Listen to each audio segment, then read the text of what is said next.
খেয়ে ফেলেছি। তাহলে আমাকে একটা কেক দাও। কেকও নেই, আমি খেয়ে ফেলেছি। তাহলে আমাকে একটা ললিপপ দাও।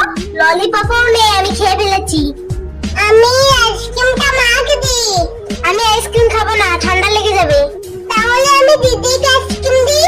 না, আমিও খাবো না, আমার গলা ব্যথা করবে।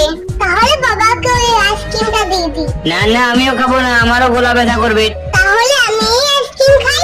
আবু, ছাগল কিভাবে ডাকে? গরু কিভাবে ডাকে? কুকুর কিভাবে ডাকে? আর বিড়াল কিভাবে ডাকে? আর বাবু কিভাবে ডাকে?